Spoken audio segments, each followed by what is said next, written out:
Salve fratres, welcome back to the jungle of Protestantism.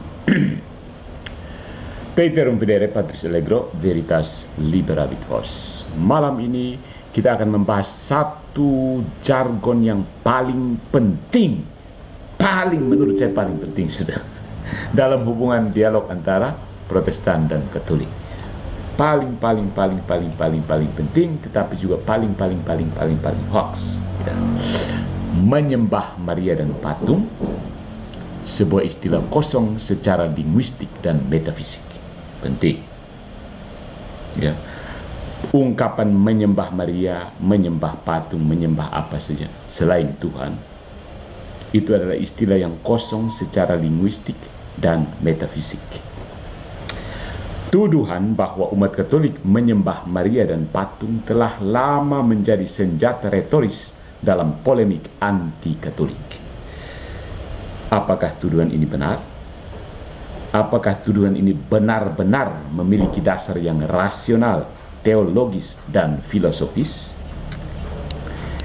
Kita akan menunjukkan bahwa tuduhan tersebut bukan hanya tidak tepat, melainkan juga merupakan istilah kosong, alias kuah kosong, yaitu kenapa?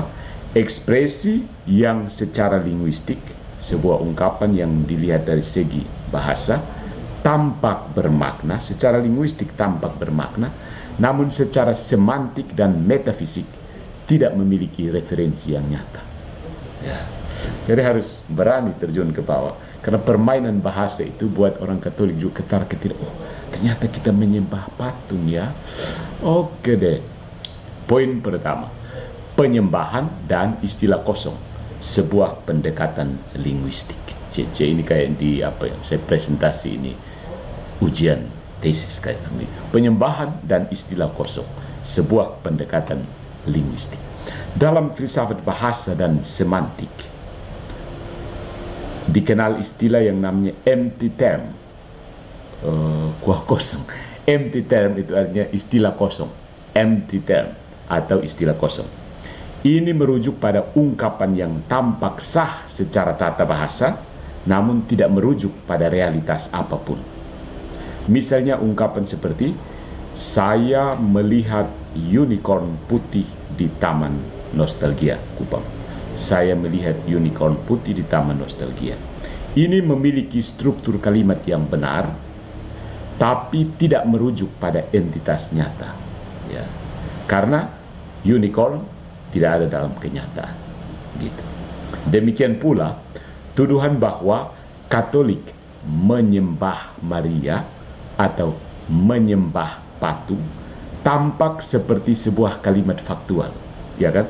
Namun, secara semantik, makna kata, kalimat ini menyematkan tindakan menyembah kepada objek Maria atau patung. Jadi ada tindakan menyembah itu kepada objeknya Maria atau patung yang secara doktrinal dan liturgis tidak pernah menjadi objek, tidak pernah menjadi subjek ibadah dalam iman Katolik. Jadi it's never. Maka pernyataan itu tidak memiliki referen yang nyata, tidak punya acuan yang nyata dalam kehidupan iman Katolik. Ya. Nanti kita akan lihat bahwa mereka itu melihat tindakan eksternal, lalu menganggap tindakan itu memiliki dasar ontologis yang nyata. Oke. Dengan kata lain, saudara-saudariku, tidak ada dalam realitas gereja Katolik tindakan yang dapat disebut penyembahan kepada Maria atau patung, kecuali jika seseorang melakukan kesesatan atau kekeliruan pribadi yang justru bertentangan dengan ajaran gereja sendiri. Nah, ini titik poinnya di sini. Ya. Saya ulangi sekali lagi, tidak ada dalam kenyataan gereja Katolik tindakan yang dapat disebut penyembahan kepada Maria atau patung, kecuali jika seseorang melakukan kesesatan atau kekeliruan pribadi yang justru bertentangan dengan ajaran gereja sendiri. Poin yang kedua, kategori ibadah itu sebuah distingsi teologis yang diabaikan. Teman-teman kita Protestan itu sengaja mengabaikan kategori dalam gereja Katolik. Jadi mereka mau pakai mereka punya pola pikir untuk menyerang gereja Katolik. Tidak pas, itu not apple to apple, sorry. Begitu. Gereja Katolik sejak masa para bapak gereja dan konsili-konsili awal telah dengan jelas membedakan 3 bentuk penghormatan. Do you know? Latria, ibadah penyembahan mutlak hanya bagi Allah. Dulia, penghormatan kepada para kudus sebagai hamba Allah yang setia. Dan hiperdulia, penghormatan khusus kepada Bunda Maria sebagai ibu dari Sang Sabda yang menjelma, tetapi tetap tidak melampaui latria. Maka seorang Protestan akan mati-matian mengatakan, oh itu kamu hanya buat saja istilah. Ya terserah, buat saja istilah bagaimana. Ini kata-katanya ada dasar ontologisnya. Latria itu hanya bagi Tuhan. Hanya Tuhan saja yang bisa dapat latria. Dulia, semua orang bisa dapat penghormatan. Tuhan juga bisa dapat dulia. Tapi latria hanya bisa Tuhan saja. Semua hal bisa dapat dulia dan hiperdulia. Nah, masalahnya ada pada hiperdulia. Bagi orang Protestan, hiperdulia itu merendahkan Tuhan Yesus. Nah, kita bisa bertanya, jangan sampai Tuhan Yesus Protestan itu murahan sekali. Sampai begitu ada hiperdulia, Yesusnya langsung kolaps. Ya bukan? Kolaps. Sang Sabda yang menjelma, tetapi tetap tidak melampaui latria. Ini bukan permainan kata ya. Ini adalah distingsi ontologis. Perbedaan paling mendasar di dasar keberadaannya. Ontologis dan teologis sekaligus teologis. Distingsi ontologis dan teologis ini penting. Kalau Anda tidak mau ribet dengan yang ini, silahkan berada dalam kesesatan. Ya. Ini distingsi ontologis dan teologis yang penting. Menyamakan penghormatan atau dulia dengan penyembahan atau latria adalah kesalahan kategori mistake yang fatal, saudara-saudari. Sama seperti mengatakan bahwa memberi hormat kepada bendera negara sama dengan menyembahnya. Ini kekeliruan logika dan intensi atau maksud, ya kan? Nah, poin yang ketiga, kesalahan kategori. Ternyata kesalahan kategori ini bukan saja cuma dalam logika Protestan, tetapi juga dalam metafisika. Kesalahan kategori dalam metafisika, Maria dan patung itu bukan Tuhan, jelas semua orang tahu kan? Ya, Maria dan patung bukan Tuhan. Dalam metafisika klasik, terutama dalam pemikiran Thomas Aquinas, ibadah atau latria itu hanya mungkin secara ontologis diarahkan kepada yang ada dengan sendirinya, ipsum esse subsistens, yakni Tuhan. Ibadah ini melibatkan pengakuan akan keberadaan mutlak, ketergantungan total, dan tindakan yang menyasar kepada ilahi, bukan kepada ciptaan. Itu dalam bentuk kurban. Ya. Sebelum Yesus datang, agama-agama pagan itu kurban. Ya, kepada yang ilahi itu yang berhak mendapatkan kurban. Bagi mereka yang ilahi itu dapat kurban. Ya. Maria adalah ciptaan. Patung adalah benda mati.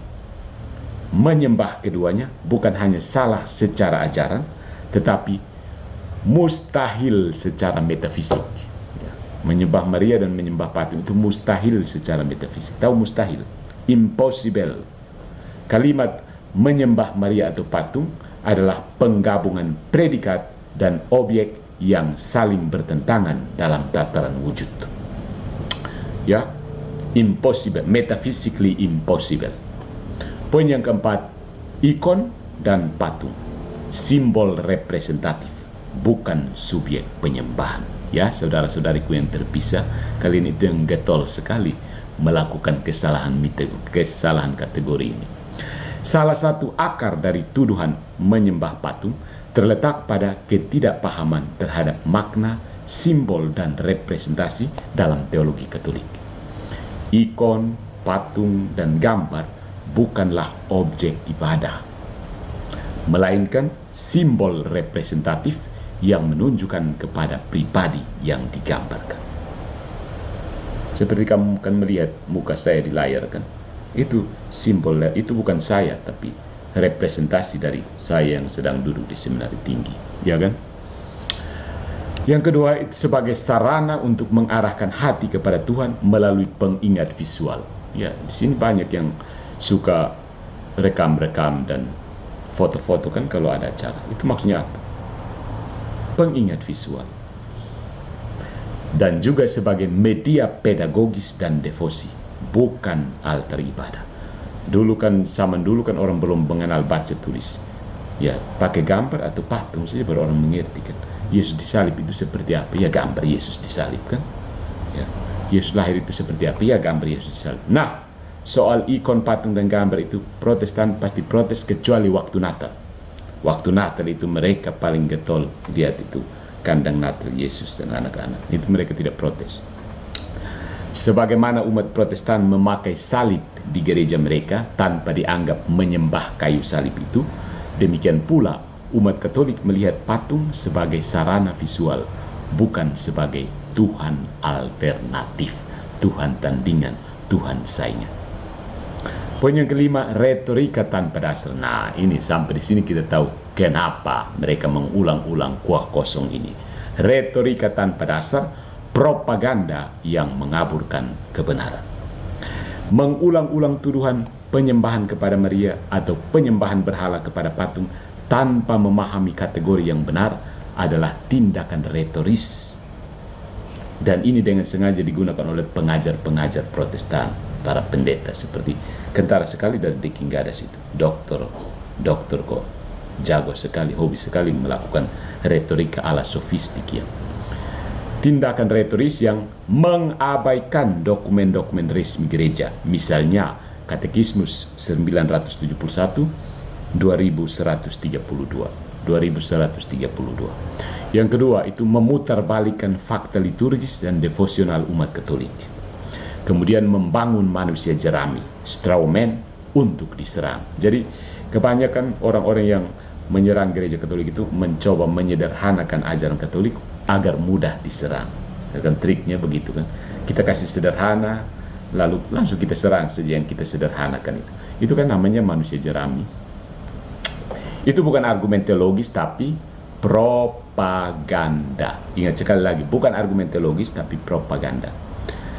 Religiusitas rakyat kadang perlu ditata dan dijernihkan, tetapi tuduhan bahwa Katolik menyembah Maria dan patung hanyalah cermin dari ketidaktahuan dan pengabaian terhadap logika iman Katolik. Ya.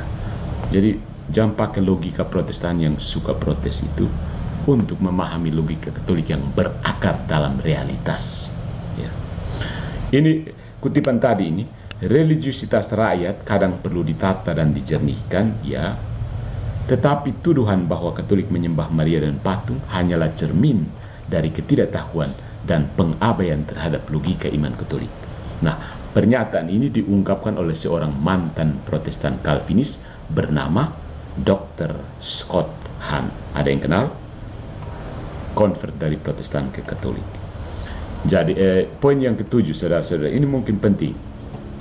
Ini mungkin disinilah letak masalahnya. Tindakan eksternal tidak mengubah ontologi. Sekali lagi, tindakan eksternal tidak pernah bisa mengubah ontologi. Maria tetap ciptaan, Tuhan tetap pencipta. Jadi setinggi apapun Maria diagungkan, dia tetap pencipta, dia tetap ciptaan. Setinggi apapun Maria diagungkan, dia tetap ciptaan, hanya ciptaan. Tuhan tetap pencipta. Salah satu kekeliruan mendasar dari tuduhan penyembahan kepada Maria adalah asumsi bahwa tindakan eksternal berupa gestur, doa, nyanyian, devosi itu otomatis menentukan status ontologis dari pribadi yang dihormati. Ya. Ini adalah kesalahan logika dan metafisika yang serius ya, saudara-saudariku. Tindakan eksternal tidak pernah menentukan ontologi sesuatu. Dalam pemahaman Katolik, Maria tetaplah ciptaan, bahkan ketika diberi gelar-gelar luhur seperti Bunda Allah, Ratu Surga, atau Perawan tak bernoda. Gelar-gelar ini bukan karena Maria punya keilahian, bukan karena Maria punya keilahian dari dirinya sendiri, melainkan karena anugerah, sola gratia, anugerah Allah dan partisipasinya. Kalau anugerah datang, dia dengan kehendak bebasnya menerima rahmat itu. Jadi anugerah Allah dan partisipasinya dalam karya penebusan sebagai ibu dari Sang Sabda yang menjelma. Ya, setinggi apapun umat Katolik meninggikan Maria, tidak ada satupun dalam tradisi gereja yang mengajarkan bahwa Maria naik level, Maria naik ke level ontologis pencipta. Tidak pernah. Ajaran gereja tidak satu pun yang mengatakan seperti itu. Setinggi apapun, mereka biasanya mengutip-ngutip Louis de Montfort dan Alphonse Maria de Ligori kan. Setinggi apapun pujian kedua orang kudus itu, tidak pernah ada tradisi gereja yang mengajarkan bahwa Maria langsung naik ke level ontologis pencipta. Bahkan para teolog besar seperti Thomas Aquinas dan Bonaventura menegaskan bahwa Maria menerima segala keutamanya dari Allah, bukan dari dirinya sendiri. Maria menerima segala keutamanya dari Allah, bukan dari dirinya sendiri. Pada poin ini ingat, setiap pendeta Protestan pasti mengklaim seperti ini. Dia menerima karunia Roh Kudus untuk mengajar orang. Ya kan? Semua pendeta Protestan pasti mengklaim demikian. Tetapi kalau Maria menerima segala keutamaan untuk menjadi ibu Tuhan, mereka tidak mau. Tapi klaim mereka kosong, kosong. Karena buktikan kepada saya bahwa Anda menerima klaim dari Anda menerima keutamaan dari Roh Kudus untuk mengajar orang lain tentang apa yang kamu pikirkan tentang bukunya orang Katolik. Tindakan devosional tidak menciptakan ontologi. Tindakan devosional tidak menciptakan dasar keberadaan. Menghormati Maria secara mendalam tidak mengubah hakikat Maria sebagai ciptaan. Ya. Sama seperti mencium Alkitab tidak menjadikannya Allah. Atau menghormati orang tua tidak berarti menyembah mereka. Umat Katolik dengan jelas dan sadar membedakan antara pencipta dan ciptaan. Mereka percaya bahwa Allah adalah sumber segala keberadaan dan hanya Dia yang layak menerima latria. Ekaristi itu latria, adorasi. Maria adalah hamba Tuhan, jelas tertulis dalam Lukas bab 1 ayat 38, yang segala kemuliaannya adalah refleksi dari kemuliaan Sang Pencipta, bukan miliknya sendiri. Seperti bulan yang memantulkan cahaya matahari. Peninggian Maria bukan penurunan Allah. Jadi Protestan itu selalu melihat dalam persaingan ya. Manusia itu bahkan dalam persaingan. Jadi Protestan itu kayaknya homo homini lupus. Manusia adalah, atau konsep-konsep ketuhanan adalah serigala satu sama lain, baku serang. Ya. Peninggian Maria bukan penurunan Allah. Sebaliknya, itu justru menegaskan kebesaran Allah yang mampu mengangkat seseorang perempuan sederhana dari Nazaret menjadi ibu dari putranya. Begitu ya. Jadi kalau ini contoh kecil, kalau kamu mengagumi sebuah lukisan, kamu pasti akan cari tahu siapa ya pelukisnya, kok ini lukisan begitu bagus ini. Seperti itulah penghormatan orang Katolik kepada Maria. Ini perempuan begitu mulia, siapa yang buat dia seperti ini? Ya Yesus dong. Yesus kok dilawan. Gitu. Jiwaku memuliakan Tuhan sebab Ia telah memperhatikan kerendahan hambanya. Ingat itu kata-kata Maria ya, jangan setiap Protestan ambil itu jadi kata-katanya sendiri. Lukas bab 1 ayat 46 sampai 48. Dengan kata lain, Tuhan tidak terkalahkan hanya karena manusia memuliakan makhluk ciptaannya. Tuhan tidak pernah kalah, kecuali Tuhannya Protestan mungkin. Tapi kalau Tuhan Katolik tidak akan kalah dengan Maria. Justru dalam logika kasih yang ilahi, Allah sungguh dimuliakan ketika ciptaannya dimuliakan di dalam Dia. Dan Maria adalah puncak dari ciptaan yang merespon anugerah itu dengan sempurna. Jadi Maria itu bukan boneka pencetnya Tuhan ya. Jadi Tuhan tinggal dari surga dia pencet. Pencet ini On jadi ibu Tuhan. Sesudah Yesus lahir langsung off kembali jadi perempuan biasa. Ya, Protestan pemikiran begitu loh. Ya, dia Tuhan dari surga lalu dia tekan tombol on, Maria jadi ibu. Begitu Yesus sudah lahir, off, berhenti jadi ibu. Karena nanti mengganggu Protestan, tidak bisa dekat dengan Maria. Jadi Maria itu pengganggu bagi Protestan. Makanya Maria harus disingkirkan. Karena Protestan itu merasa lebih dekat kepada Yesus daripada Bunda Maria sendiri. Aneh bukan? Tapi nyata. Nyata dalam Protestantisme. Maria adalah puncak dari ciptaan yang merespon anugerah Tuhan secara sempurna. Itu karena dimampukan oleh Tuhan sendiri kan. Ya saudara-saudaraku, sudah waktunya kita menghentikan narasi bohong ya. Tapi sebelumnya kita simpulkan seperti ini. Ungkapan yang tadi sebelum tindakan eksternal itu, ungkapan bahwa penyembahan kepada Maria, penyembahan kepada patung itu kosong, tidak valid dan menyesatkan. Jadi pernyataan bahwa Katolik menyembah Maria atau patung itu adalah kosong secara semantik karena tidak merujuk pada praktik nyata dalam ajaran Katolik, kontradiktif secara metafisik karena hanya Tuhan yang dapat menjadi objek ibadah, gagal secara teologis karena melanggar struktur pengajaran gereja sejak zaman awal, dan menyesatkan secara retoris karena membentuk citra palsu yang sengaja dibuat untuk menyerang. Poin ini yang sebenarnya dengan sadar dilakukan oleh Protestan anti-Katolik. Membentuk citra palsu yang sengaja dibuat untuk menyerang. Ketika tidak ada lagi argumen, ya buat citra palsu untuk diserang. Orang Katolik yang paham dengan otak Protestan seperti ini ya senyumi saja. Baiklah saudara-saudariku, waktunya menghentikan narasi bohong. Kalau tidak mau berhenti, lanjutkan sih, gas di situ.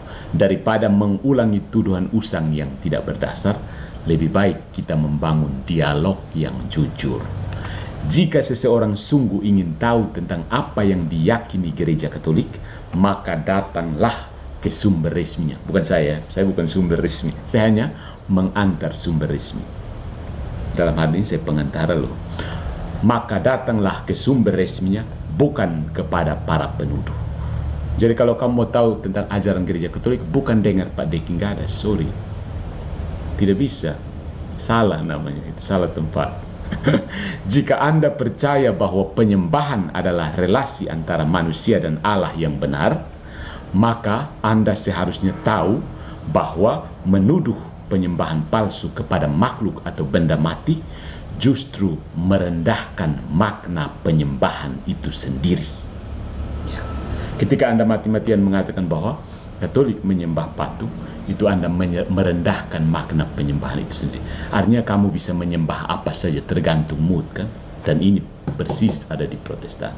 Jadi kenapa mereka bisa menggugat tanda petik Katolik sebagai menyembah patung, menyembah ini, menyembah itu?